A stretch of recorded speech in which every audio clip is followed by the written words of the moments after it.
Sejam todos muito bem-vindos ao nosso canal, ao Mentorex Cash. Vamos ter aqui hoje um episódio diferente, um episódio que com certeza vai trazer vários ensinamentos, mas com certeza vai emocionar muita gente aqui, não tenho a menor dúvida. Eu não vou fazer nenhum spoiler, a coisa vai acontecer e vocês vão entender ao longo do episódio. Peço que vocês se inscrevam no nosso canal, curtam o vídeo, curtam esse e outros vídeos que estão no nosso canal e nos prestigiem aí para a gente continuar prestigiando e entregando tanto material, tanto conteúdo interessante aí para todos vocês. Hoje, sem me alongar muito, porque eu quero dar tempo para que a gente possa escutar essa história tão bonita que a gente vai ter aqui pela frente, eu vou passar logo a palavra ao Bruno para que a gente apresente aí o nosso convidado. Legal. Obrigado, PG. Bem-vindo a todos que nos acompanham. Bem-vindo, Reis Gedra, que é o nosso entrevistado do podcast de hoje. Quem nos acompanha sabe que o Reis já esteve aqui conosco há alguns episódios atrás. A gente estava falando especificamente de um assunto relacionado ao cooperativismo, que inclusive foi gancho de uma série de outros episódios e temas que a gente teve correlato depois. Mas hoje a gente chamou o Reis para contar aqui um aspecto diferente a respeito da vida pessoal e profissional dele. A gente teve acesso a essa história e a história foi muito marcante para a gente, o pedaço que a gente ouviu. E a gente achou por bem, o Reis gentilmente decidiu contar toda a história para a gente e para vocês nessa oportunidade agora. Que é o seguinte, deixa eu só relembrando vocês. O Reis é um executivo com mais de 30 anos de experiência no mundo corporativo, tendo construído uma carreira muito sólida em rede de varejo de grandes bancos como o Bamerinos, HSBC e o Bradesco. Já morou em praticamente todas as regiões do Brasil que você pode imaginar. Já morou fora do país, trabalhou no Panamá. E hoje ele é o diretor-presidente do Sicoob Sul. Tá? Qual que é a experiência, então, qual é o mote do papo que a gente vai ter com o Reis hoje? O Reis, nos últimos 2 anos, ele enfrentou 2 batalhas, podemos dizer assim, em campos absolutamente diferentes da vida. Né? Uma batalha profissional, um desafio profissional muito grande, como diretor-presidente de duas cooperativas nesse período, o Sicoob Ouro Verde e o Sicoob Sul, com momentos diferentes. Numa delas, a cooperativa precisava se reerguer, na outra, a cooperativa precisava crescer. Então, um desafio por si só muito grande, com uma série de batalhas a serem travadas no campo profissional. Só que, paralelamente, concomitantemente a esses 2 anos desse desafio no mundo corporativo e no mundo da cooperativa, o Reis também enfrentou uma batalha muito árdua do ponto de vista pessoal, né, com uma dos seus filhos, a sua filha, enfrentando por 2 anos e lutando bravamente contra um câncer muito raro e terminal. E como é que o Reis conseguiu equilibrar-se em termos de mente e coração para lutar bravamente essas 2 batalhas, sem deixar, né, a peteca cair em uma e outra, porque a gente sabe que, né, o ser humano é indissociável, né? A gente tem uma série de objetivos. A gente fala, não, eu profissionalmente sou de um jeito, eu pessoalmente sou de outro. Mentira, você é quem você é, com objetivos diferentes de vida. Então a gente não nem dissocia, né? A gente não se separa das coisas totalmente. Então, logicamente que o profissional pesa no pessoal e vice-versa, mas o Reis conseguiu com brilhantismo conduzir essas 2 batalhas, né? E tirando o melhor da situação, por mais terrível que ela seja e fosse, para conseguir superar essas batalhas, e conquistou uma série de coisas, entre elas aprendizados enormes que ele vai dividir com a gente ao longo do papo de agora. Então, Reis, em primeiro lugar, obrigado pela generosidade de dividir essa história com a gente. Imagino que não deve ser fácil em alguns momentos do papo. Acho que a gente vai cutucar coisas aqui que a gente vai realmente se emocionar. Mas eu acho que o aprendizado que a gente vai tirar desta história vale eventualmente cutucar essas dores. Então, muito obrigado pela predisposição, pela gentileza e generosidade de dividir essa história aqui com a gente. Obrigado, Reis. Muito obrigado. Eu que agradeço o convite da Mentorex, mais uma vez aqui estar com vocês. Obrigado. Confesso para vocês que o assunto que nós vamos tratar hoje é um assunto diferente e exige também um pouquinho de coragem da parte da gente, né, de falar de uma pessoa que foi tão importante na minha vida. E muito obrigado, Bruno e PG, por dar essa oportunidade da gente mostrar um pouquinho para as pessoas que a gente não tem problemas. Isso. Começando por aí, né, Reis? A gente aqui cria, às vezes, alguns problemas, né? E dá dimensões grandes a problemas que são insignificantes perto de outras coisas, né? Sim. O que eu vou confessar aqui para vocês, assim, dentro de mim, dentro da minha fé, pedir liberdade até para minha filha, que não está mais aqui com a gente, para que eu possa contar um pouquinho dessa história, né? Legal. Você me permite, Reis, só claro, para começar com o nome dela, sim, por favor. Minha filha chama-se Tayane de Carvalho Gedra, 24 anos. Legal. né? Uma menina linda, meiga, maravilhosa, nunca viu dificuldade em nada, sempre valorizando a vida, sempre valorizando o próximo, né? Então, tem algumas histórias interessantes que eu vou passar para vocês aqui, que são coisas que ao longo da nossa vida a gente não observou. E eu passei a observar um pouco mais, por incrível que pareça, nos 2 últimos anos, quando ela mais precisou de mim. Isso significa que a gente deve fazer uma reflexão da nossa vida, ao longo da nossa vida, principalmente a gente que tem família, tem filhos, e procurar não falhar com os nossos filhos. E estar com eles nos momentos que eles mais precisam, e não também só nos momentos que mais precisam, mas também nos momentos de alegria, nos momentos de trabalho e por aí vai, né? Há 2 anos atrás, aí, em 2022, eu praticamente me aposentei no Bradesco e pensei assim comigo, puxa, agora tem um projeto de vida, vou curtir mais a família, vou estar mais perto da família, né? E por incrível que pareça, tudo aquilo que eu planejei para depois da aposentadoria não concluiu, né? Porque inesperadamente a gente descobriu que a minha filha estava com câncer. Nessa época, com 22 anos. Com 22 anos, nós descobrimos que elas estavam com câncer. Foi logo após a minha saída do Bradesco, né? E só para, que eu acho que só para dar mais contexto, você já tinha 2 filhos, né? 2 filhos homens, né? Mais velhos, mais né? velhos, né? O Henrique e o Henrique e o Rodrigo, o Henrique e o Rodrigo. E aí era um sonho de você ter uma filha, né? Imagino, né? Porque sim, com certeza. Acho que é até melhor voltar um pouquinho para trás, né? Lá nos meados lá, né? Então, assim, nós tivemos... Eu vim de uma família que só tinha praticamente homem, porque era meu pai, eu e meu irmão. E a minha mãe, né? Claro, né? Mulher. E, então, a gente não tinha essa convivência com meninas. Então, quando eu casei, os 2 primeiros vieram homens. Então, eu não tinha essa experiência com menina. E aí, quando veio a Tayane veio, nossa, fiquei maravilhado, assim, uma boneca, e a gente trata diferente, porque o menino, você bota um short nele, joga uma bola com ele e tal, e a menina não, a menina tem que fazer aqueles trancinha na cabeça. É a princesinha do pai, não tem jeito, né? Bota aquele vestidinho, né, e queira ou não queira, você acaba sendo... E ela era muito agarrada contigo, né, Reis? Aí é que tá, PG, ela assim, ela começou agarrada comigo, mas depois ela voltou pra mãe. Entendi. E o que aconteceu que eu digo isso? Porque como a minha vida de trabalho ela sempre foi muito de viajar, então o pouco tempo que eu ficava em casa, por incrível que pareça, hoje fazendo uma reflexão do passado, eu dava mais atenção para os meninos do que para ela. Porque com os meninos eu saía, jogava bola, eu saía, jogava golfe, eu saía, corria com eles. No final de semana, praticamente, eu abandonava a minha filha nessa época, né? Então, a minha filha acabou se agarrando muito mais com a mãe. Então, ela ia para cima e para baixo com a mãe. E a mãe sempre parceira, minha esposa, a Gislaine, que muitos conhecem, sempre parceira, uma super mãe, protetora demais da Tayane. Então, ela andava para cima e para baixo. Só que eu não fui percebendo isso ao longo da vida de trabalho. Eu não fui percebendo. Para mim, eu achava que era uma coisa normal. Então, chegava no final de semana, ao invés de eu estar curtindo ela um pouco, escutando ela um pouquinho, não. Eu fui cada vez mais afastando minha filha de mim durante esse período de trabalho. Porque tinha vezes que eu viajava, ficava um mês fora de casa, às vezes, porque rodava a região do Mato Grosso, do Pará, do Norte, não começava a voltar para casa. Então, a gente via. E tem uma fase interessante, assim, Bruno, que, por exemplo, se você me perguntar, eu não tenho lembranças, PG, da minha filha dos 14 aos 18 anos. Eu não tenho essa lembrança. Porque foi a época que eu mais viajei. Então, eu faço um esforço sobrenatural na minha cabeça para lembrar dessa fase. E eu não consigo. Só se eu ver fotos. Sim. Também só vou lembrar daquele momento pontual da foto. Né? Então, assim, a gente hoje faz muita reflexão de tudo isso, né? O que poderia ter feito de diferente lá atrás, né?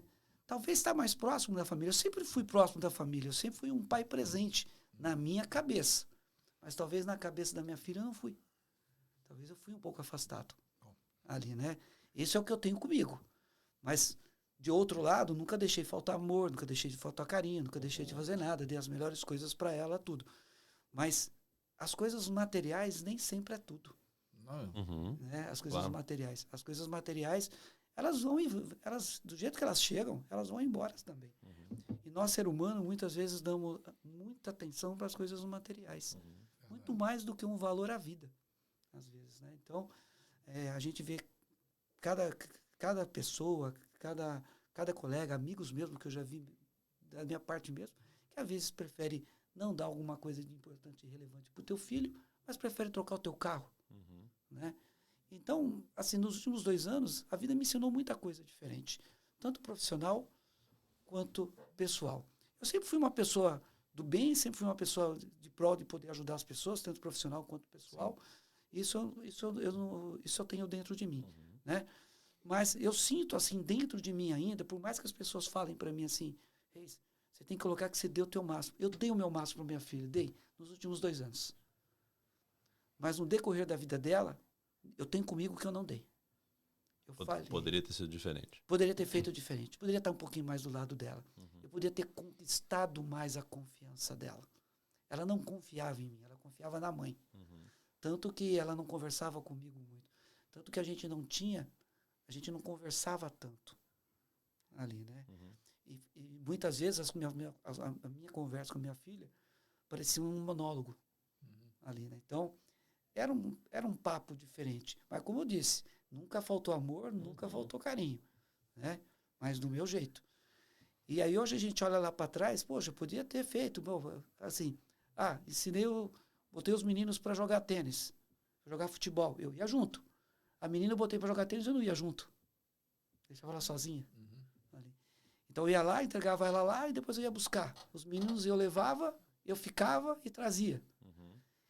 E sem perceber, a gente vai criando esse distanciamento, né? E a gente, infelizmente, eu aprendi essa reflexão pela dor, né? Porque quando eu me aposentei, pensei assim comigo, agora eu vou curtir a família. Tá tudo dentro do planejamento. Eu vou pegar minha esposa, eu vou viajar mais, coisa que a gente não fazia, né? E aí, a vida da gente não é sempre do jeito que a gente planeja. Né? Então, a gente não tem controle sobre isso. A gente não tem controle sobre isso. Só tem uma pessoa que sabe disso, que no meu ponto de vista... Só tem alguém que sabe o plano, né? É Deus que sabe do plano que Ele tem pra gente aqui na Terra, né? Mas a minha filha tinha sonhos, né? E eu comecei a aproximar muito da minha filha, por incrível que me pareça, 1 ano antes dela... 2 anos antes dela fazer a descoberta do diagnóstico do câncer. Por quê? Porque ela queria ser enfermeira. Servia. Ela queria servir, ela queria ser enfermeira, né? E ela se matriculou, fez as provas e passou no Pequeno Príncipe aqui em Curitiba. Como era caminho para o meu trabalho, eu passava e eu levava ela todos os dias. Então, esse período eu consegui conversar com a minha filha, eu consegui bater um papo com ela, consegui proteger ela um pouco mais, consegui até estudar com ela um pouco da matéria dela para poder aprender com ela. E ela, assim, ela amava ser enfermeira. Tanto que na pandemia, ela foi voluntária. Na pandemia. E foi um baque para mim, para minha esposa, para os meus filhos, porque no auge da pandemia, aquele negócio todo, e ela queria porque queria ir para a linha de frente. As pessoas fugindo, né, da linha de frente e ela querendo ir. E ela querendo ir, porque ela se sentia que ela tinha que ajudar o próximo e a gente sabia também que os enfermeiros estavam exaustos naquele momento da pandemia. E ela foi, ela não ganhou nada. Então ela andou para cima com ambulância, com socorrista para cima e para baixo, dentro de hospital, né? Chegava em casa, aquela parafernália de tira avental, toma banho, separa isso, separa aquilo. E por incrível que pareça, ela não pegou Covid. Né? Na família todo mundo pegou Covid, menos ela. Mas ela tinha esse lado dela de ajudar o próximo. Né? Ela tinha. De vez em quando ela falava para mim, pai, me leva no asilo do Tarumã, dos velhinhos lá, né? Dos senhores. A gente levava ela lá. Ela fazia eu passar no mercado e comprar um monte de coisa para fazer as doações lá. Chegava lá, ela gostava de conversar com os idosos, gostava de bater um papinho com eles. E várias fotos dela lá. Às vezes ela, pai, vamos entregar umas cestas básicas hoje?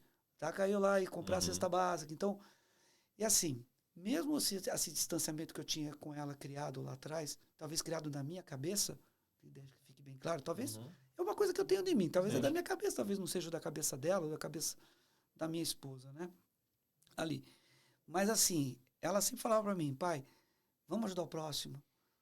Eu quero ajudar, eu quero ir. Então, assim, era dela, e ela era muito meiga, ela era muito falada, ela tinha sonhos. Alguns sonhos, ela realizou alguns sonhos dela, né? Então, ela queria ser enfermeira. Se formou? Não. Por causa da doença, foi interrompido. Então, no 3º ano, ela trancou e estava muito bem na faculdade. Mas ela queria ser modelo. Fez o curso e foi ser modelo. Ela desfilou, ela foi modelo.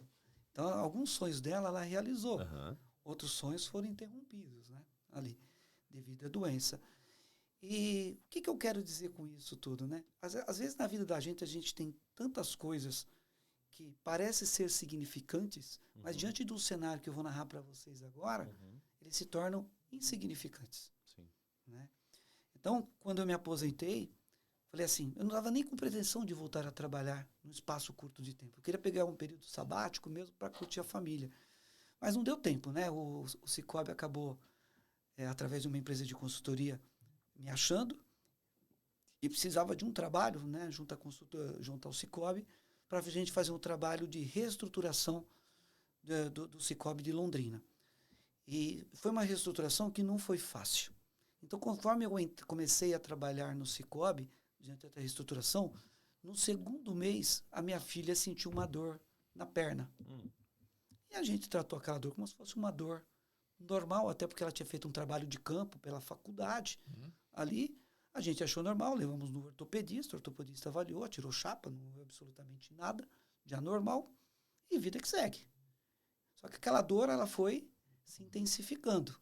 Né? Até que um dia o pé dela inchou, a gente foi fazer alguns exames, e nesses exames ela fez uma dobra, ela acusou uma mancha na panturrilha. Nessa mancha na panturrilha foi feito um exame de biópsia, e a biópsia, nesse primeiro momento, ela diagnosticou como benigno, um tumor benigno. Então, estávamos tranquilos.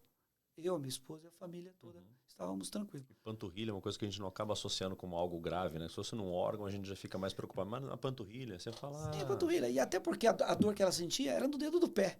Entendi. Não era na Refletia, panturrilha. não. É porque radiava e ia lá para o pé.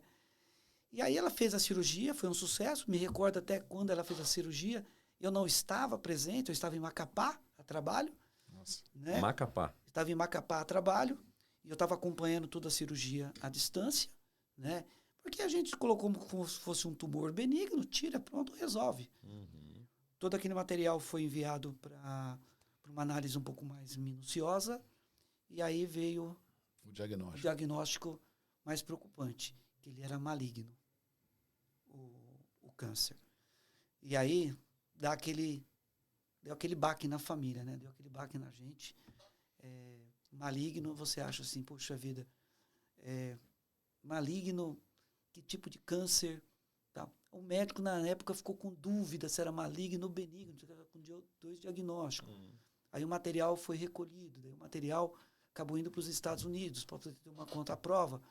Aí lá foi diagnosticado que realmente era maligno e era um câncer raro, chamado sarcoma de partes moles, que é um câncer raro e que a cura ela existe, mas é raríssima. E tem que ser diagnosticado muito precocemente para estar. Mas aí começou a nossa batalha, né? O choro foi inevitável, com certeza. Mas o mais interessante disso é que eu e minha esposa, nós entramos em implantes. Mas a minha filha não. A minha filha, quando ela fez o diagnóstico do câncer, que veio maligno, tem até fotos dela, ela sorriu, ela falou, pai, vamos encarar, tem que fazer quimioterapia? Vamos fazer, não tem problema, tem que fazer cirurgia? Vamos fazer. E ela estava sorrindo. Ela não se mostrou nenhuma preocupação. Naquela hora eu fiquei assim, pensando, será que ela sabe do tamanho da gravidade desse problema? Será que passa na cabeça? Daí eu falo assim, poxa, mas ela está ela é da área, está no terceiro ano de enfermaria. Falei para minha esposa, eu acho que ela está maluca. A minha esposa falou assim, eu também. Mas tudo bem, mas vamos levar, né? Melhor ela estar alegre do que estar triste, né? Claro. Ali. Mas ela estava super bem, né? Aí os médicos falaram, nós vamos ter que fazer uma outra cirurgia. Agora com uma cirurgia um pouco mais detalhada, com uma cirurgia um pouco mais profunda. Né? E foi lá e tirou o nódulo, que era um nódulo, aquele nódulo que tinha tirado, ele nasceu de novo.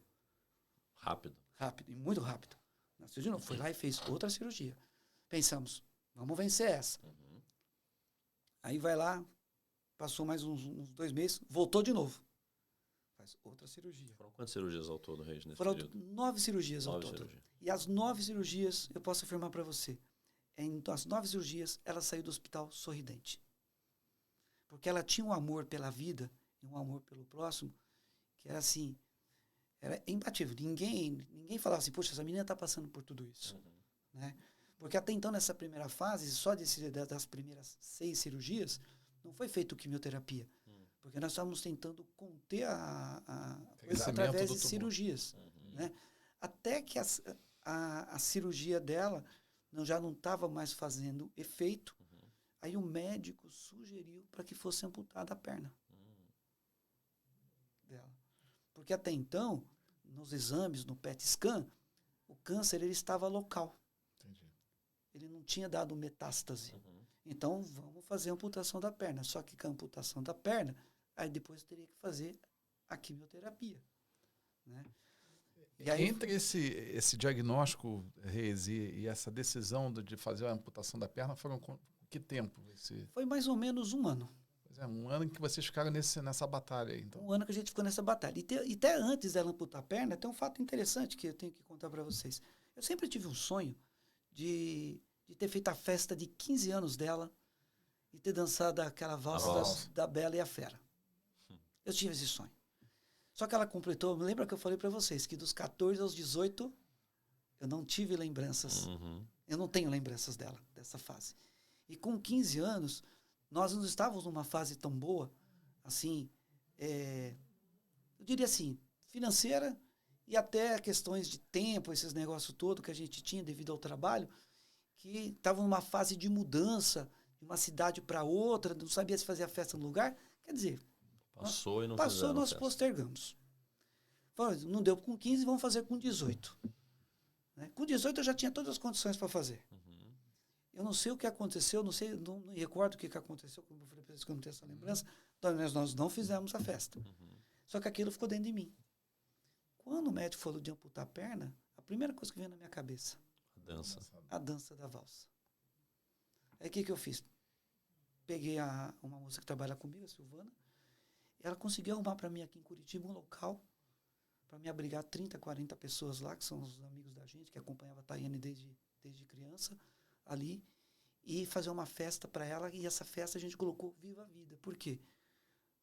Eu tive que fazer um mote para essa festa. Eu tinha que fazer esse mote para essa festa. O que eu ia falar para ela? Fazer uma festa dia 22 de dezembro, Natal? Não é. Né? Aí a gente fez uma surpresa, porque ela ia amputar a perna, e na sequência ia fazer a quimioterapia. Então, a gente colocou, vamos comemorar, né, uma nova fase da vida, contando que aquilo seria...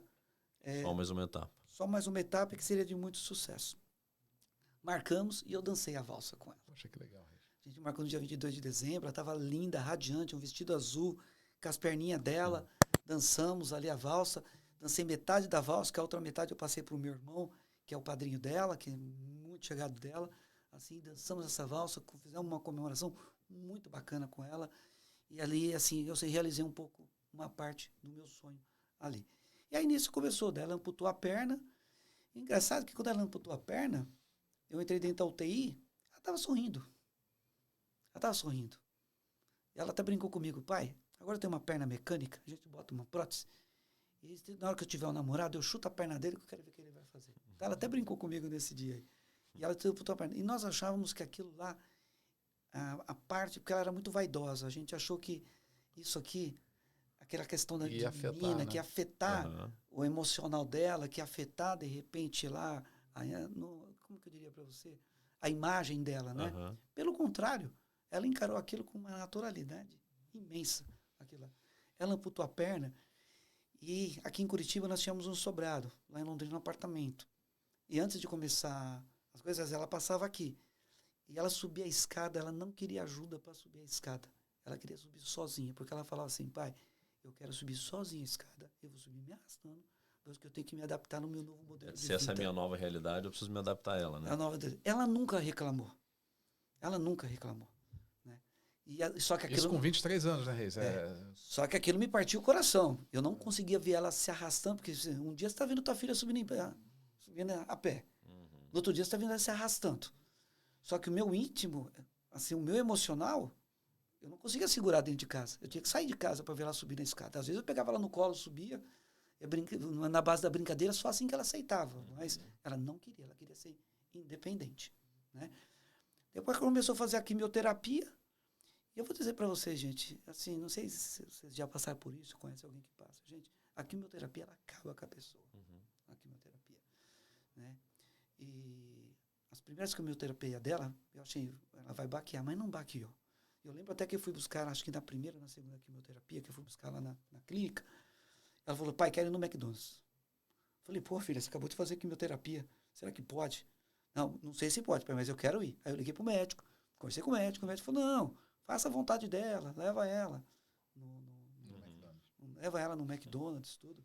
Aí fui com ela, eu tenho fotos com ela, sorrindo, livre. E aí dizem que a quimioterapia é 2 dias depois que faz aquela... Dá o baque depois. Dá o baque. Mas ela não se baqueava. Eu não sei se ela fazia um esforço sobrenatural dentro dela para demonstrar que ela estava muito forte. Aí começou a perder o cabelo, muito vaidosa, imagina. Ela tinha um amor pelaquela sobrancelha dela lá, que imaginei pelo cabelo. Aí começou a perder o cabelo. Vamos comprar uma peruca. Ela usou a peruca só, acho que 3 ou 4 vezes. Ela encarou depois, não teve vergonha não. Andava carequinha, ia pro shopping, colocava um lenço na cabeça, brincava comigo, eu ia pro shopping com ela, naquele carrinho, perguntava se ela queria com emoção, sem emoção, o carrinho de roda dela. Então ela viveu, ela não viveu. Pai, vamos assistir. Levei ela para assistir o show do Luan Santana, levei ela para assistir o show do Gustavo Lima, ali que ela era fã. Quer dizer, nesse período foi quando você mais esteve próximo. Conectou bastante com ela. Por incrível que pareça, nesses 2 últimos anos eu me conectei demais com a minha filha e ainda trabalhando. Porque eu também, durante o dia, tinha que trabalhar, né? E à noite eu estava lá. E só que assim, teve uma fase que foi difícil. A tua pergunta é boa. Por quê? Porque ela já não conseguia mais viajar para Londrina. Porque a quimioterapia passou a ser semanal. E aí eu tinha que vir no final de semana. Então, durante a semana eu não via ela.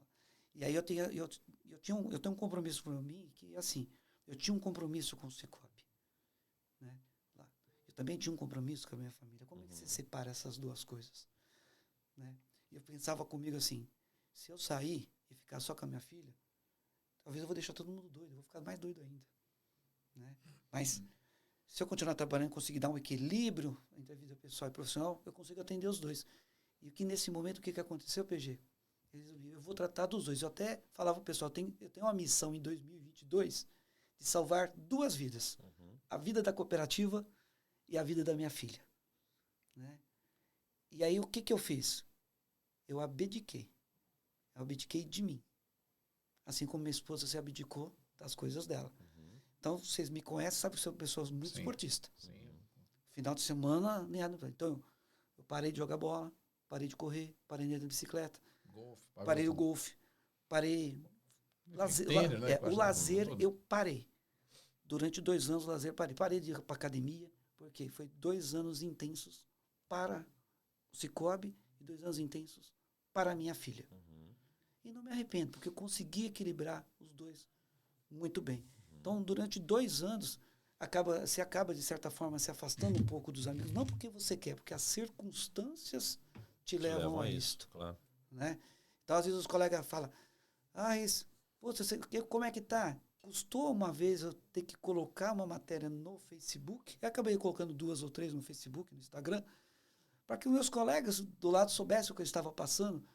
Porque nós o que a gente precisa é de orações. A gente não precisava de dinheiro, não precisava disso. Ela já estava com os melhores médicos, ela estava com tudo. Porque a gente precisava de orações, pensamento positivo para a gente entregar para ela. Então foram 2 anos que eu me conectei demais com ela. Tive que me conectar e me adaptar no modelo novo de trabalho, que é Cicobi, que não era banco, onde eu estava acostumado. E, incrível que pareça, a gente fechou 2022 com saldo positivo. Porque a expectativa de vida dela era de 6 meses. Nossa, só? Só. A expectativa de vida dela era de 6 meses. E a gente diagnosticou o câncer dela em maio de 2022. Então, quando essa primeira etapa que venceu lá em dezembro, quando entrou para o mês de janeiro ali, a gente entrou para amputar a perna e fazer a quimioterapia. E são 2 coisas assim, totalmente desgastantes para quem está fazendo, né? Então, nesse período, a gente conseguiu fechar 2022 com saldo positivo. 2023, começamos o ano de forma muito positiva. ali com ela. Porque ela fez a amputação, que foi um sucesso. Aí ela começou a fazer a quimioterapia, e acho que quando ela terminou as sessões de quimioterapia, se mostrou nos exames uma ligeira melhora, o que animou todo mundo. Só que essa alegria ela foi momentânea, de só 30 dias. Porque quando ela foi fazer uma nova cirurgia, o médico suspendeu a cirurgia devido ao câncer ter voltado. Só que ele voltou de uma forma avassaladora. Como se tivesse sido provocado, né? E ela arrancou outro, e ela teve que fazer uma nova cirurgia. E para nós, assim, a notícia fatal foi quando o médico falou para mim e para minha esposa: o câncer subiu para o pulmão. E para o pulmão, gente, metástase é diferente do câncer de pulmão. Metástase é um pouquinho mais complicado de você lidar. Ali eu confesso para vocês que ali talvez tenha sido a pior notícia da nossa vida, até pior do que quando a gente teve o primeiro diagnóstico dela, do câncer. Porque a gente sabia ali que a luta ia ser uma loteria. A gente não sabia se a gente ia combater ou não o câncer. E nesse momento a gente conversou com ela, mas a gente não abriu abertamente para ela os riscos do processo. E depois a gente acabou falando com ela, mas mesmo assim ela encarou com muita naturalidade essa questão. Nunca se entregou, né? Nunca se entregou. Ela fez mais uma nova cirurgia, ela fez uma primeira cirurgia no pulmão. Foi um sucesso essa cirurgia no pulmão que ela fez. Muito forte mesmo. E muito boa essa cirurgia, um médico muito bom aqui em Curitiba. E estávamos comemorando. Em menos de 20 dias o câncer voltou de novo. No pulmão de novo. Voltou no pulmão, só que ele voltou um pouco mais forte. Só que era numa região que teria que ser robotizada. Né? E aí a cirurgia foi feita robotizada, foi outro sucesso. Mas aí com mais 30 dias o câncer voltou de novo no mesmo lugar e já não tinha mais como fazer a cirurgia. E aí a segunda notícia é assim, para não dizer que eu nunca vi minha filha chorar, eu só vi ela chorar uma vez. Que foi quando a gente foi no médico, isso foi em meados de setembro de 2023, que a gente estava em vias de fazer a prótese dela. Porque o médico só autorizava colocar depois de um determinado tempo.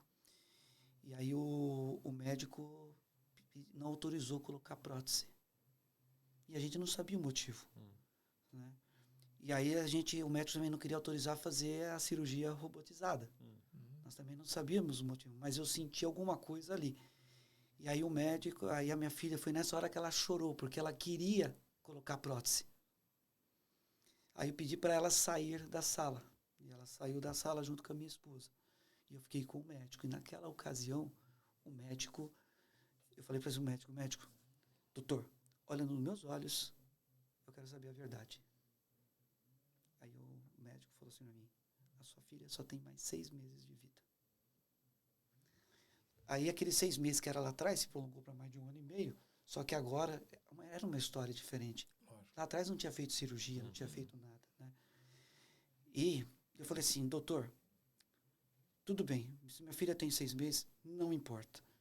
O que eu puder fazer para minha filha ficar feliz todos os dias, eu vou fazer. De que forma?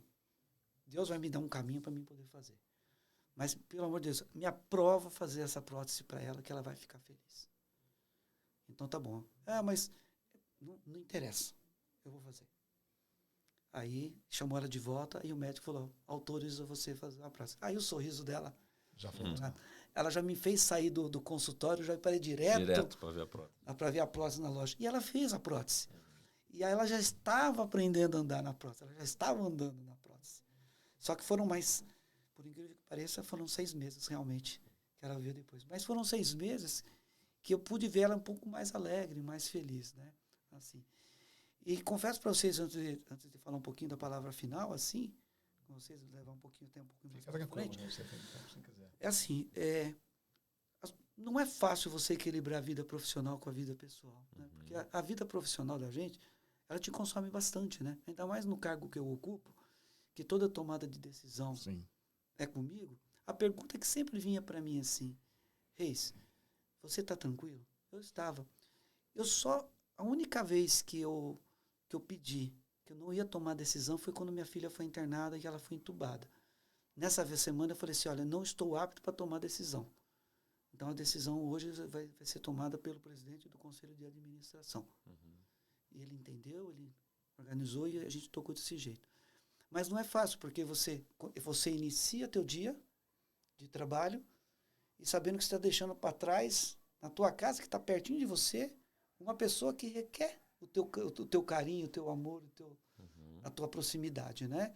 A gente constava suprir isso de outras formas. Então, minha esposa levava ela no trabalho, ela ia me ver no trabalho, sentava lá comigo na minha sala, conversava comigo, depois saía um pouco, voltava para cá, ia para lá. Então, de certa forma, a gente vivenciou tudo isso. Mas, eu não sei se ao longo da vida da gente vai aprendendo bastante coisa também, que eu conseguia botar um bloqueio. Quando eu entrava no banco, lá no banco não, né, na cooperativa para poder trabalhar, eu colocava um bloqueio e dizia o seguinte, hoje a minha mente pertence ao trabalho. Nesse momento é do trabalho. Esse momento é do trabalho. Às 18 horas, quando eu saía, agora esse momento é da minha filha. Eu não diria nem da minha família. Porque se eu falar da minha família, eu vou colocar o momento da minha esposa, dos meus filhos e da minha filha. Não, o momento era da minha filha. Ali.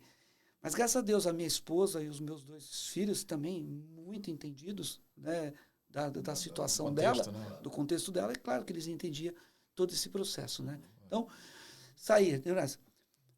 No dia seguinte, era a mesma rotina, do mesmo jeito. Né? Então, foram 6 meses aí que não... E a minha decisão de voltar para Curitiba, na verdade, foi ela que deu a decisão, né? Porque quando eu vi uma oportunidade de vir para Curitiba, eu conversei com a minha filha primeiro. Filha, o pai tem uma oportunidade de vir para Curitiba, eu vou voltar de Londrina para Curitiba. Só que hoje a decisão ela é tua. Né? Ela falou assim, pai, eu queria você perto de mim. Poxa, que bonitinho, né? Daí eu falei assim, não precisa falar mais nada, filha. O pai vai vir para Curitiba. Né? O pai, até brinquei com ela assim, o pai vem pelo Cicobi, eu não venho pelo Cicobi, mas eu venho para Curitiba. Mas eu venho para Curitiba para ficar com você. Né? E daí, PG, voltando à tua pergunta lá atrás, então, os 2 últimos anos foi o que você viu de laço. É porque eu acompanhei muito isso, até teve a oportunidade de te ver, inclusive, na rua com ela. Uma vez numa pizzaria, eu vi você acabou com se ela encontrando lá, né? E acompanhamento. Eu descia ela no colo, ela não tinha vergonha, pegava ela no colo, entrava no restaurante, saía, ia, vinha. Claro, né? E a gente foi, assim, ao longo do tempo, suprindo aquele distanciamento que a gente pegou lá atrás, devido ao trabalho. Porque o trabalho da gente, queira ou não queira, ele distancia a gente da família um pouco. Minimamente são 8 horas do teu dia, né? Que você tá num outro ambiente. Né? Assim, ainda mais, nós somos muito dedicados ao trabalho, aquele negócio de... Né? E aí acaba deixando algumas coisas pelo caminho, né? E ao longo da minha vida, assim, se tem uma coisa assim que eu me arrependo, é que muitas vezes, eu cheguei até a falar isso para minha esposa, muitas vezes lá no passado, quando a cabeça da gente pensa de outro jeito, você quer crescer de qualquer jeito, você quer fazer um pé de meia enorme, tudo. Eu sempre falo assim, olha, o meu trabalho está em primeiro lugar. Eu coloquei isso muitas vezes na minha vida. Se fosse para mim voltar lá para trás hoje, eu trabalharia do mesmo jeito, mas eu não colocaria o meu trabalho em primeiro lugar. Eu colocaria a família em primeiro lugar. Mas isso fui eu que fiz, foi uma escolha minha lá atrás, né? Se é uma coisa que eu me arrependo, é só isso. Por quê? Tem muitas coisas que, ao longo da nossa vida, a gente não sabe falar não.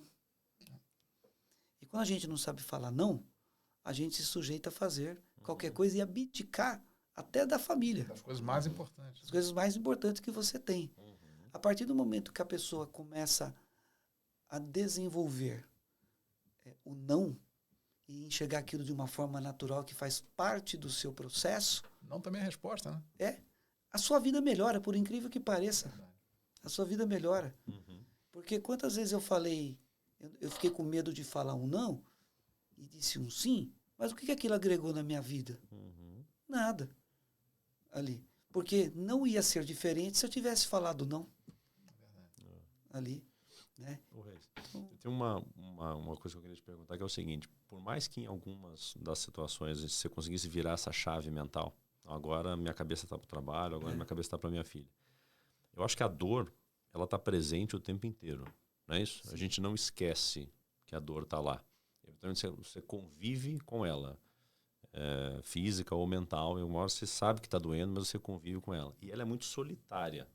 né? Porque em alguns momentos, nesse virar a chave, não, agora eu tô com a cabeça focada no trabalho. A dor não desaparecia. Via de regra, em algum momento a dor aparecia, estava lá, mas naquele momento você estava para o teu time, você estava para o negócio, você estava para cumprir o compromisso que você estabeleceu com outras pessoas, você tinha meio que relevar a dor. Aí minha pergunta é mais nesse sentido. Primeiro, é verdade isso de que a dor não desaparece, que a gente lida com ela e toca com a dor mesmo assim? E a outra, assim, onde é que eventualmente a gente acha força para conviver com a dor, mesmo ela estando presente em momentos onde ela não pode aparecer? É no suporte dos colegas de trabalho, na compreensão pelo momento que você está passando? É na espiritualidade? Porque é verdade isso que eu estou falando, a dor não desaparece. Não desaparece. Assim, eu vou dizer para você assim, que eu coloquei na minha cabeça que existem 3 fases. É a fase da perda, a fase da dor e a fase da saudade. A fase da perda, para mim, ela já passou. Eu já aceitei que eu perdi ela. E eu perdi para quem? Eu coloquei na minha cabeça, eu perdi para o melhor, que é Deus. Então, o melhor levou ela. Da mesma forma que ele me deu um presente por 24 anos, ele me tirou o presente para ele novamente. Então, essa parte da perda eu já passei. A parte da dor é o que eu estou passando agora. Eu estou na fase da dor, eu não cheguei ainda na fase da saudade. Né? Então, a fase da dor que eu estou passando agora, eu posso te falar que ela existe. E ela está. Se ela vai ser eterna, talvez daqui a alguns meses eu vou te falar para você, Bruno. Eu não sei dizer por quanto tempo que essa dor vai ficar. O que eu tenho hoje, Paulo Guilherme, assim, a saudade, claro, ela bate todo dia, mas a dor ela bate mais forte do que a saudade. Porque vem muitas perguntas, né, como você falou da espiritualidade, né? Eu fiquei, depois que minha filha faleceu, eu fiquei uns 4 meses sem fazer oração. Eu fiquei com dúvida, né? Pois porque a gente vê assim, tanta gente falando, pô, eu tive um milagre e fui curado do câncer. Eu tive isso, fui curado. Pô, com tantas orações que a gente fez, com tantas coisas que a gente fez na vida da gente, será que Deus não poderia ter me permitido ter concedido um milagre para minha filha? Né? Então essa pergunta, ela vem na cabeça. E ela veio há muito tempo. Né? E nessa parte, o meu alicerce para me mostrar que eu estava errado com o meu pensamento foi da minha esposa. Que a minha esposa é muito forte. A minha esposa. Eu sei disso. A minha esposa ela é muito forte. Ela, os meus filhos, me ensinaram que eu não posso duvidar de Deus. Eu não posso duvidar de Jesus. Eu não posso duvidar das nossas crenças que nos trouxeram até aqui. Né? E a minha esposa fala para mim, um dia nós vamos nos encontrar com ela, Reis. Eu acredito nisso. Né? Eu não tenho dúvida. E assim, e o que tem ajudado a gente a ser firme no trabalho? É outra parte importante na pergunta do Bruno. É os colegas de trabalho. Assim, se eu pudesse assim olhar no olho de cada um dos colaboradores do Cicobi Ouro Verde e nos colaboradores do Cicobi Sul, que são as pessoas que estiveram mais comigo nesses 2 últimos anos, assim, a força que esses colaboradores passaram para mim durante esse período me permitiu que eu conseguisse trabalhar com um pouco mais de leveza, um pouco mais direcionado aos nossos resultados, né, que a gente precisava entregar na empresa, sem deixar que isso transparecesse no dia a dia. Então, eles foram muito fortes. Como é que eles mostraram essa fortaleza? Além de palavras de carinho, de orações, de perguntar, o carinho que eles tinham com a minha filha, mandavam um presente para minha filha, mandavam mensagens para minha filha, né? De vez em quando apareciam uns docinhos para levar para minha filha. Era um santinho daqui, um santinho dali. E nessa hora não tem religião. Nessa hora, assim, o que vale é a fé. O que vale, o Deus é um só. Está lá em cima. Então, vem muitas mensagens dos evangélicos, muitas mensagens dos católicos, dos espíritas e por aí vai. E todas elas são muito bem aceitas por nós. Então, os colegas de trabalho, de certa forma, nos mostraram isso. E o que eles falaram? Poxa, está aqui o direcionamento. O mínimo que a gente pode fazer para o Reis, aqui, e pelo trabalho nosso, é honrar e seguir as orientações que ele está dando para nós. E isso tem dado um resultado muito bom, tanto lá quanto aqui. E em nenhum momento a gente usou isso como para se fazer de vítima ou para se fazer de coisa, porque seria assim, indecente da minha parte usar minha filha para um negócio desse, né? Ali. E eu sei que tem algumas pessoas que podem até pensar, poxa, gente, mas eu falo de coração. Isso jamais. Quem me conhece sabe que eu sou assim, né? Então, fazer esse equilíbrio assim, emocionalmente, claro, você teve um apoio? Tive apoio de psicólogo, tive apoio, assim, mas o maior apoio a quem eu devo muito é a minha esposa. Talvez por ela ter vivenciado os 2 últimos anos com a Tayane, por ela ter vindo a Tayane sofrer bastante durante esses 2 anos. Acho que a cabeça dela deve ter funcionado assim. Minha filha precisa descansar. Foi isso que eu tiro dela. E até hoje ela é muito forte. É claro que ela tem um momento dela de choro, tem. Mas ela tem sido muito forte no momento solitário dela, como o Bruno colocou. Assim como eu tenho o meu momento solitário. Tem horas que dá aquela bad, dá aquela caída. Outro dia mesmo, aí numa sexta-feira, eu saí de casa hiper animado. Eu deixei o carro, saí do carro, eu não sei o porquê, veio a lembrança da minha filha e eu caí em prantos. Aí antes de entrar no trabalho. Né? Eu chorei muito. Aí encontrei com uma colaboradora nossa, quando ela me viu chorando ela fez questão de ficar perto de mim ali e palavras de conforto, palavras de carinho, palavras fortes, mandou uma mensagem depois. Assim, poxa, e aquilo me deu muita força. Daquela colaboradora tá do meu lado ali, que é a Alessandra. Né? A Alessandra que trabalha comigo aqui no Cicobi Sul. Então, é isso. Então, o que acontece? Agora, você tem, de tudo isso, a gente falou da alegria dela para a vida, a força dela de viver. Né? E o que ela mostrou? Que a gente não tem problemas. Hoje, se alguém for discutir problemas comigo, tem que ver o que problema que ela vai discutir comigo. Né? E assim, porque passar o... Relativizou muita coisa aí, né? Porque assim, você pega a tua filha, 2 anos lutando contra um câncer, enfrentando quimioterapia, exames infinitos, toda semana exame de sangue, toda semana tem que furar, aí faz radioterapia, radioterapia, quimioterapia, faz ressonância magnética, faz PET scan, faz exame de imagem daqui, dali, aí é médico, é psicólogo. De médicos, acho que ela deve ter passado por uns 15 médicos. Hospitais, passou por vários hospitais, até para o Albert Einstein em São Paulo, a gente levou na ânsia de querer salvar. Ela tinha médicos cuidando dela em Belo Horizonte, fazendo consultas virtuais. Então, tudo isso aqui a gente podia fazer, a gente fez. Então, quando eu vejo que ela passou por tudo isso, e até o último suspiro dela, ela está sorrindo, não tem preço. Né? Não tem preço. 2 dias antes dela ser internada, ela estava com a cara pintada, toda pintada, carequinha, ali se preparando para o carnaval. Que legal. Ali dando risada. Se der oportunidade, eu mostro as fotos para vocês, ela está toda sorrindo. Ela foi para São Paulo com a gente sorrindo, ela foi renovar o visto dela americano para poder que a gente estava com passagem marcada para levar ela em maio para os Estados Unidos, lá para Disney. Infelizmente não deu, não conseguimos chegar. E ela estava em São Paulo e ela falou para mim assim, pai, eu fiz um acordo com ela. Eu queria comprar São Paulo, eu queria comprar uma camiseta de São Paulo. Filha, vamos no Morumbi comprar uma camiseta de São Paulo? Que legal. Pai, só se você me der um cachorro. Só se você me der um cachorro. Falei, filha, mas por quê? Que troca é essa? A gente já tem 2 cachorros em casa. Eu quero mais um. Né? Então tá bom, filha. Assim foi feito. Quando chegando em Curitiba, a gente vai num canil e vai dar uma olhada. Sabe o que ela falou pra mim? Não, pai, vamos num canil aqui em São Paulo, já achei o canil. Né? Mas já estava Já estava mal intencionada já. Fomos lá, né? Fomos lá no canil, achamos um cachorro, né? Engraçado que o primeiro cachorro que veio foi o primeiro cachorro que ela pegou, que é um Golden Retriever macho. Ela pegou aquele. Tinha vários lá, mas ela pegou aquele, né? E aí, ela veio. Então, ela nem curtiu o cachorro, porque ela dá a impressão que dá, que acho que parecia que estava adivinhando, porque ela pegou o cachorro. A gente veio de São Paulo, ela veio com o cachorrinho no colo até metade do caminho, depois ela entregou para minha esposa. Chegando em Curitiba, ela, pai, eu não estou muito bem, estou cansada da viagem, vou dormir um pouco. E amanhã a gente conversa, e amanhã a gente assiste aquela série que a gente está assistindo. Só que no dia seguinte ela já acordou desesperada, pedindo, pelo amor de Deus, algo que Deus nos dá de graça, que é o ar. Que ela não estava conseguindo respirar. Aí nós corremos para o hospital, ela internou e não voltou mais. Mas o cachorro ficou lá. Com a gente. E o cachorro, vou dizer para vocês, cara, veio de encomenda mesmo o cachorro. Porque o cachorro, ele é complicado. Né? Ele ocupa o espaço da gente 24 horas. Porque é o jeito dele, né? O cachorro.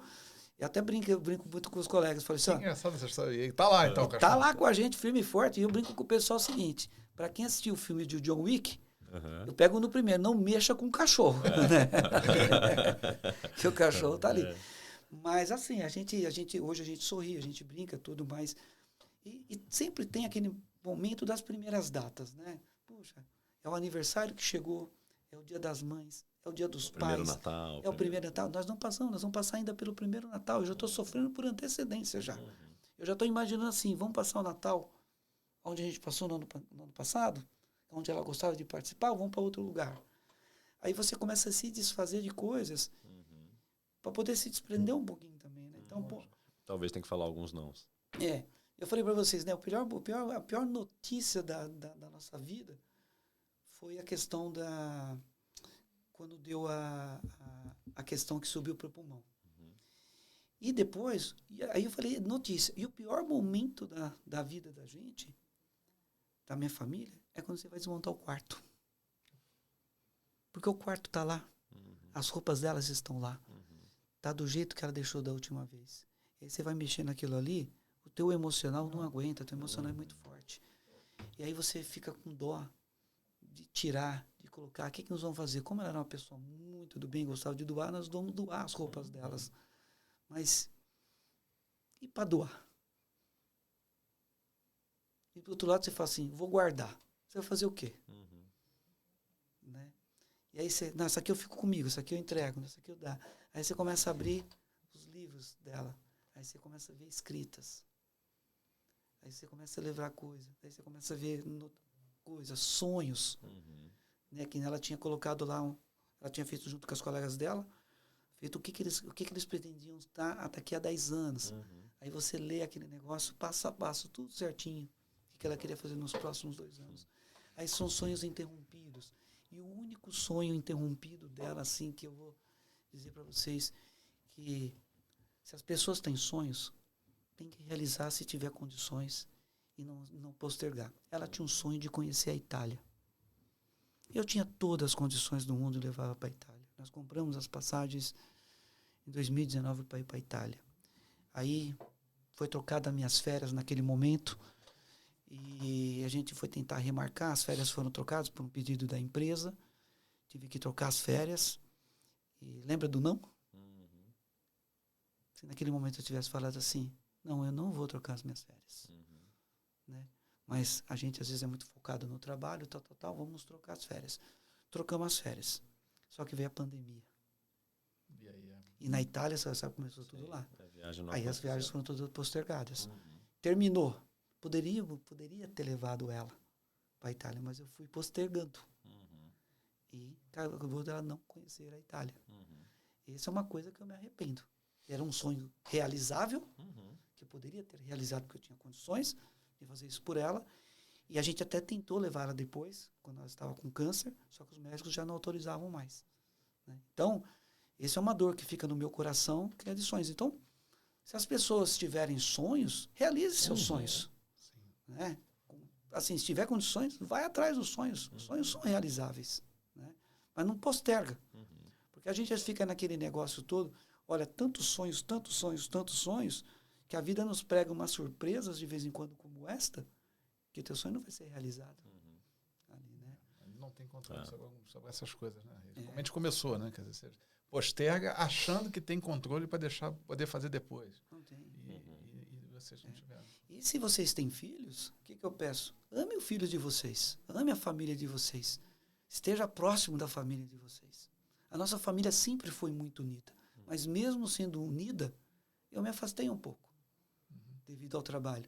Tem que trabalhar? Claro que tem que trabalhar. Tem que crescer no trabalho? Claro que tem que ter trabalho. Mas faz um cronograma de tempo. Uma coisa que você dedica uma parte para o seu trabalho e uma parte para a sua vida pessoal. O equilíbrio dessas duas partes é que vai... Tempo de qualidade. Né? Que vai te transformar e vai te deixar cada vez mais, assim, sem dúvidas, que você não vai pensar só no teu trabalho ou pensar na sua família. Porque se você pensar só na família, você não consegue também fazer muita coisa. Se você pensar só no teu trabalho, você se afasta da família. Então, o que eu pedido que eu faço é assim, tenta ter um equilíbrio emocional dessas duas partes. É fácil? Não, não é fácil. Dependendo da função que a pessoa exerce, né? Não é fácil. Mas aquele pouco momento que sobrar, vá para a família. Qualidade, né? Que seja, não é estar ali só por estar, tem que estar presente. Não tá? Poxa vida, assim, você tem um tempo escasso. Um exemplo. Naquele teu tempo escasso, você vai fazer o quê? Você vai jogar bola com teus amigos? você vai jogar bola com teus filhos? Logicamente, muita gente vai pensar o seguinte, vou jogar bola com meus amigos. Porque meus filhos vão crescer. Eu vou estar com meus filhos sempre. Meus filhos vão ser eternamente, vão estar comigo. Porque, na lógica, é que os pais morrem antes do que os filhos. Né? Só que a gente tem que estar preparado, porque esse tipo de coisa, como eu passei, não estava nos nossos planos. Ali, Lógico. né? Não estava nos nossos planos. Não está no plano de ninguém. Então, aquele momento que você tiver disponível, esteja do lado do filho de vocês. Ali, né? Então, porque o filho da gente é amor, é vida. Ele nos ensina. A minha filha me ensina e me ensina até hoje. Né? Por que ela me ensina até hoje? Porque, às vezes, que no outro dia eu estava discutir um negócio com a minha esposa. Um negócio simples. O que aquilo ia agregar na minha vida? Falei para minha esposa assim, você já olhou que a gente já passou coisa pior? Por que nós vamos discutir por causa disso? Né? Olha o que nossa filha deu de lição para nós, vamos discutir por causa disso aqui? Você tem razão, Reis. Então, hoje, assim, eu consigo ter assim, um equilíbrio hoje forte, porque quando eu vejo assim, vai estourar um grande problema, primeira coisa que vem na minha cabeça, minha filha. Aí a mente minha, ela baixa, a adrenalina baixa, e faz você pensar um pouco mais com consciência. Então, ela, da forma dela, no outro plano, ela está o tempo todo ela aí está o contigo. tempo todo ali me ensinando. É isso aí. Ali, né? Agora, a saudade é grande? Claro que é. Sabe aquela saudade de sentir aquele beijinho no teu rosto, que não vem mais? Aquela saudade de ela acordar de manhã e falar assim para você, pai, um ótimo dia para você. Trabalhe, pai, vai com Deus. Aquele dia que ela finge que ela está dormindo só para não te levantar, para te dar um abraço. Eu sinto falta disso, né? Aquela falta de você chegar à tarde e falar, filha, vamos, o que você quer fazer hoje? Quer ir no cinema? Vamos no cinema. Né? Então, essa saudade, eu sinto essa saudade. Né? Então, essa saudade de, poxa, falando com a minha esposa, em todas as nossas mudanças, quem acompanhou a gente em tudo foi a minha esposa. Né? Olha, pai. Inclusive, até tem um fato interessante, que umas 2 semanas antes dela partir, nós estávamos jantando. Assim, às vezes é coincidência, mas depois a gente deve ter uma lógica um negócio desse, né? Então, essa vem na minha cabeça. Então, umas 2 semanas antes, a gente estava discutindo um assunto que era do aniversário da minha esposa. Que eu falei para minha esposa, olha, eu acho que porque minha filha faleceu no dia 14 de fevereiro, o aniversário da minha esposa era dia 29 de março. Umas 2 semanas antes da minha filha internada, eu falei, olha, acho que no dia 29 de março, acho que eu tenho um compromisso. Que é no teu aniversário. Estava na mesa jantando, meus filhos, estavam tudo jantando. A minha filha olhou para minha cara, com uma cara de brava, e falou assim para mim, assim, pai, você se lembre-se que você tem que estar com a minha mãe no aniversário dela. E você tem que cuidar da minha mãe. Eu tô de olho em você. Né? E na hora que todo mundo ficou surpreso, né? Assim, pô, peraí. Né? Que é isso? Aí eu já até brinco com a minha esposa, você fica tranquilo que eu vou cuidar de você pro resto da vida. Esse é um pedido da minha filha. Né? Então, assim... Então, essa saudade a gente tem aquela saudade daquele abraço, tem aquela saudade daquele aconchego de, pai, deita comigo um pouquinho hoje, né? Que a gente lembra um pouquinho da infância, né? Tô com medo hoje, pai, deita comigo aqui do meu lado, dorme comigo um pouquinho aqui, né? De contar história, né? De abraçar, daquele dia dos pais, que você vai na escola, né? Poxa, quantos dias dos pais não deixei de ir na escola? Os pais lá tudo presente, eu não fui. Né? Por causa do trabalho. Essas coisas, hoje, eu até falo, às vezes os funcionários vêm conversar comigo, os colaboradores, poxa, faz sexta-feira, tem o Dia das Mães aí na coisa, vai ter vai ter um reconhecimento na sexta-feira à tarde, lá, as mães, posso sair um pouquinho mais cedo? Cara, vai lá, curta teu filho, abrace ele, ame teu filho. Talvez alguns anos atrás eu não pensaria assim, né? Hoje eu penso assim, né? Curta, vai lá, porque esse momento é inesquecível, esse momento vai ficar marcado, porque se no outro ano tiver a festa e você for, meio que apaga um pouco. Mas e se você não puder ir? São 2 anos sem ir na festinha do Dia das Mães. É uma lembrança que você não vai ter. Né? Então, assim, tem que amar. Né? Então, minha filha assinou que o amar ao próximo é bom demais, e realmente é bom. Né? Cuidar do próximo, cuidar da vida, cuidar da mente, cuidar da coisa. E ela era brava comigo. E agora, eu era o cara mais puxa-saco dela e sempre fui na vida inteira. Posso não ter lembranças com ela dos 14 aos 18. Mas que eu era um cara puxa-saco dela, eu era. Até a minha esposa fala assim, pede pro teu pai que teu pai compra. Pede pro teu pai que compra, né? E os meus filhos, né, também fazem essa... Mas a cabeça dos meus meninos sofrem demais também, a falta dela, né? Brigavam pra caramba, coisa de irmão, né? Mas os últimos 2 anos uniu demais. Uniu demais a família, né? Então, nos últimos 2 anos, assim, ela uniu demais. Então, essa questão que eu falo para vocês, assim, da dor, por enquanto, ela está muito presente dentro de mim ainda. Né? Hoje eu estou aqui conversando com vocês, a emoção, ela está aqui dentro, a gente segura essa emoção, segura a saudade, porque a gente já chorou bastante, continua chorando dentro do nosso momento. Você tem aqueles momentos de reflexão. Você para, você pensa, você está solitário, você está no teu momento, sozinho. Né? E você fala assim, puxa Deus, por que ela, né? Me manda um recado. Me manda um recado. Talvez Deus me mandou um recado antes. Né? Eu até estava comentando com vocês antes, né? Do sonho que eu tive com a minha filha. Foi um sonho bonito, lindo, maravilhoso. Assim, mas foi antes. Né? Para dizer, pai, eu estou bem. Porque quando ela estava em coma, vem um sonho que parecia que ela estava no paraíso. Esse sonho veio para mim. E deve estar lá, né? Com certeza. Mas a gente se fica naquele negócio, mas vem de novo. Né? Vem aqui de novo, manda um recado no meu sonho, manda algum recado. E a gente sente essa falta, aquele sorriso lindo, maravilhoso, aquela vaidade toda com aquele cabelo. Né? Então, isso, testemunha de tão... Então, carinho, a dor nesse ponto é como se fosse uma cicatriz, né? Um machucado que a gente tem muito grande. Chega um momento que ele para de doer, mas a cicatriz fica lá. Tudo que você vai olhar a cicatriz, você vai lembrar que você se machucou, vai lembrar da dor e tal. Embora ela vai ficando mais fraca ao longo do tempo, mas a cicatriz está lá. Do mesmo jeito que os ensinamentos ficam, as lembranças ficam também. E acho que ensinamentos aqui não faltam, né? Eu acho bacana, inclusive, a disposição que você tem de dividir esse aspecto, né? Inclusive de assumir essa nossa vulnerabilidade, que é um assunto que é difícil, doído para qualquer pai. Mas, assim, dividir isso com as pessoas ao redor para que a gente também possa se atentar e tirar lições a respeito disso, né? Você veja, é até difícil fazer resumo hoje, porque o episódio em si é difícil de resumir, porque tudo que a gente falou aqui tem muita coisa de ensinamento para a gente levar consigo e para as pessoas que estão nos ouvindo também levar. Mas algumas das coisas que eu anotei aqui, Reis, é o seguinte: você falou um negócio muito bacana no começo, a respeito da reflexão da vida, né? A gente fica muito reflexivo em alguns momentos da vida. Via de regra, a gente faz reflexão ao final de alguns períodos ou de alguns ciclos e tal, quando na verdade a gente deveria estar fazendo reflexão da vida o tempo inteiro e ao longo dela o tempo inteiro, né? Sim. Porque pode ser que ao longo da vida a gente está tendo muita oportunidade de priorizar algumas coisas que de fato são as que são importantes lá no final e que às vezes não tem muita clareza, porque ao longo da vida a gente vai mudando a percepção também. Como, por exemplo, desfrutar momentos triviais, momentos simples de coisas que estão acontecendo aqui hoje, que você acha que são postergáveis, mas não necessariamente, porque você não é o dono do plano, né? Tem alguém que eventualmente tem um plano diferente do teu. E muitas das vezes as coisas fogem um pouco do controle. Então, eu acho que essa lição que eu anotei de fazer uma reflexão da vida ao longo da vida é tão importante, não só no final. Saber falar não para algumas coisas, algumas situações são super importantes para priorizar aquilo que de fato é importante para a gente, aquilo que a gente vai levar consigo pro resto da vida, seja você uma pessoa espiritual ou não. Mas a questão do equilíbrio do tempo de qualidade é super importante para realizar os sonhos que todos temos, e alguns não são postergáveis, né, Reis? Sim, tem um sonho, cara, tem condição? Vai atrás, bicho. Vai atrás e faz. E até tem uma parte aí, né, Bruno, que eu falo assim, qual é a fase que nós estamos vivendo agora aqui, a minha família? É a fase da adaptação. Éramos 5. Né? Hoje nós somos 4. Né?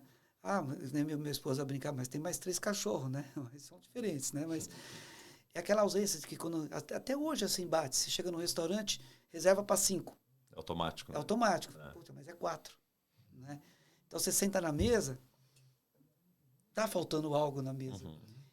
Os primeiros dias assim foi complicado, Bruno, assim, porque o primeiro dia você não tem assunto.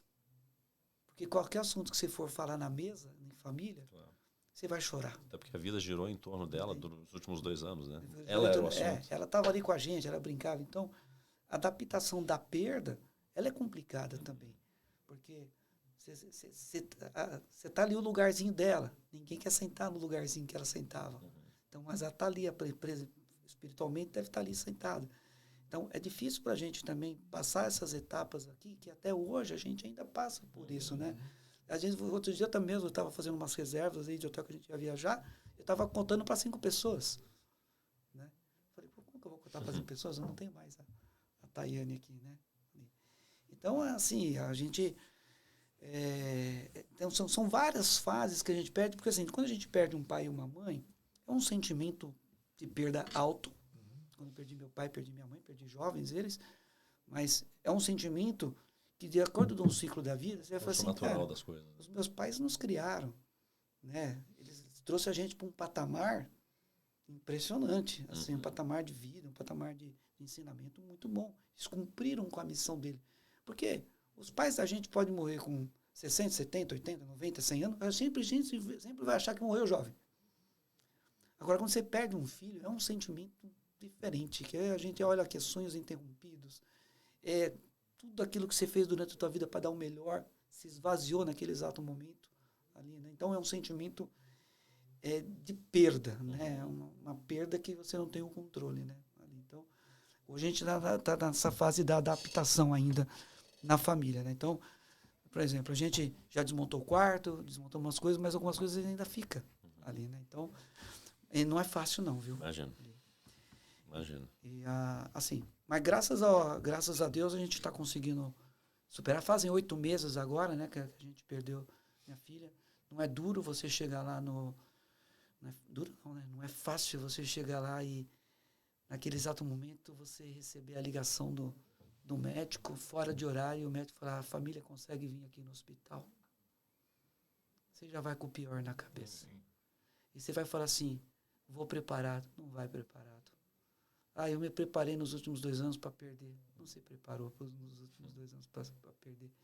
Aí você chega lá e o médico vem falar contigo, olha, infelizmente nós fizemos o nosso máximo, mas o coraçãozinho parou de bater às 15h47. Ali, né? Aquela parte que você fala assim, você não sabe se você tem um alívio pelo aquele sofrimento que ela passava.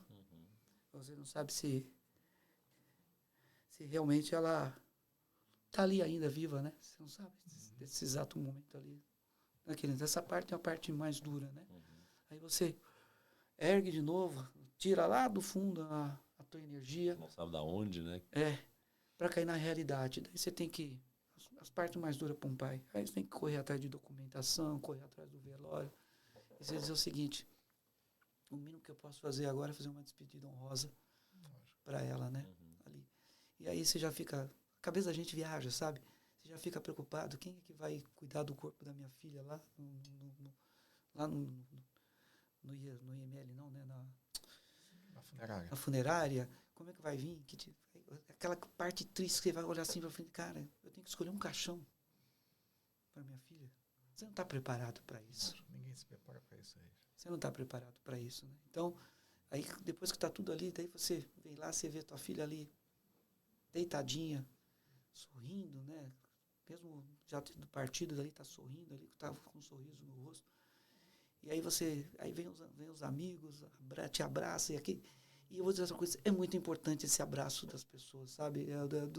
Os amigos da gente. Tem gente que não gosta, mas assim, eu vou falar para vocês, passou muita gente no velório, mas cada abraço daquele lá era uma energia boa que vinha em cima da gente, assim, pra gente. E assim, passou muita gente, eu não sabia que tanta gente tinha um carinho tão grande pela nossa família, né? Então, as pessoas vinham, nos abraçavam, e Reis vai melhorar. Mas naquele exato momento não tem palavras que façam com que você realmente te console. Não tem. Ela vai estar num plano melhor. Naquele momento nada funciona. Ali naquele momento. O abraço sim funciona. Aquele abraço de carinho, aquele abraço apertado, funciona. As palavras não funcionam. Né? Fora aqueles que vieram vêm de outros lugares, né? E quando você vai dar aquela palavra final, entendeu? Eles me chamaram para dar aquela palavra final, e aí você recompõe para dar uma palavra, e a única coisa que eu me lembro que eu falei naquele exato momento, que eu falei no exato momento da despedida dela, definitiva, foi o seguinte, pessoal, a minha filha me ensinou a viver. A minha filha, nos últimos 2 anos, ela uniu a nossa família. A família já era unida, ela ficou mais unida ainda. A minha filha me ensinou que o amor ao próximo vale tudo. E o que eu tiro de tudo isso é que a última boa refeição dela foi comigo, comendo aquilo que ela gostava, que era batata. Legal. Que foi a última refeição que ela fez boa, ela fez comigo, foi a batata. E eu encerro aqui agradecendo a Deus por ter me dado um presente ao longo desses últimos 24 anos, me deu um presente maravilhoso, gostoso, no qual eu curti. Poderia ter aproveitado plenamente esse presente, mas eu diria que eu apresentei pelo menos uns 80%. Eu aproveitei desse presente que ele me deu. E que infelizmente Deus quis assim levar minha filha de volta para o reino dele. Né? Então, se eu perdi minha filha, Perdeu pro melhor. eu perdi para o melhor. Deus. Ali. Difícil até de... Porra, isso. Ali, né? Okay. Mas, Então, enfim, eu acho que hoje também não tem nem mais, Não, né? Assim, eu só queria, enfim, depois você fica à vontade também, mas eu não queria deixar de passar aqui sem primeiro agradecer a você ter vindo aqui, Reis, e com certeza passar uma mensagem tão positiva, porque assim, no final das contas, fica essa mensagem positiva da resiliência que a tua filha teve, dessa vontade de viver, em tanta coisa que você dividiu aqui, até tuas vulnerabilidades, assim, abrir teu coração assim, para tanta gente, para que outras pessoas possam ver, olha, é isso aí, gente, o mundo real é isso aí. Um cara que eu tinha já admiração, assim, só faz aumentar a minha admiração por você, mas assim, fazer também o reconhecimento aqui à Gislaine, ao Rodrigo, ao Henrique, que estão contigo nessa batalha, um abraço apertado aí para eles, aí que vocês continuem tocando a família de vocês aí, como vocês vêm fazendo aí, com bastante união, e honrar aqui a Tayane aqui, porque no final das contas é ela que está trazendo todos esses ensinamentos aqui para a gente. Eu não tenho dúvida que ela está participando aqui do podcast com a gente, trazendo inspiração, trazendo essa força para que a gente consiga, inclusive, passar essa palavra para tanta gente aí. Obrigado, Tayane, muito obrigado. E assim, só para mim fechar minha parte assim, se eu pudesse fazer um convite para as pessoas, assim, quando elas acharem que elas têm problema, visita um hospital do câncer, visita um lar dos idosos. Trabalho voluntário, né? Nesse exato momento que a gente está conversando aqui, são milhares de pessoas no mundo inteiro fazendo quimioterapia. É isso mesmo. São milhares de pessoas recebendo um diagnóstico nesse exato momento que o câncer é terminal. E sabe o que vocês vão tirar? Vocês não podem visitar um hospital do câncer achando que vocês vão ter dó. Porque vocês vão encontrar um processo diferente. Vocês vão encontrar no hospital do câncer pessoas alegres querendo viver. E aquelas pessoas que estão passando por quimioterapia, estão passando por cirurgia, vocês vão notar no rosto delas que elas estão lutando pela vida delas, elas não estão desistindo. E aquilo traz uma energia tão boa para a gente que a gente sai de lá revigorado. Então, o que eu falo para as pessoas, visitem, mas não visitem com viés de dó, porque eles não querem isto. O que eles querem é que você esteja lá, que você converse com eles, que você leve uma palavra de carinho, que você esteja montando uma história e você traga de lá uma lição de vida para o teu dia a dia. É muito gostoso. Obrigado, sensacional. Reis. Bom, obrigado, Reis. Gente, espero que vocês tenham gostado, tenho certeza que vocês gostaram. Viva a vida, bora viver a vida. Viva a vida. Tem uma música muito bonita chamada Viva a Vida, né? Eu até esqueci o nome do autor, mas se vocês procuram lá Viva a Vida, vocês vão achar, né? Porque a música é o que traz muita lembrança, né? Legal. Pessoal, obrigado. Gente, obrigado, pessoal. Obrigado a todos. Reis. Até a próxima, turma. Cara. Obrigado. Valeu.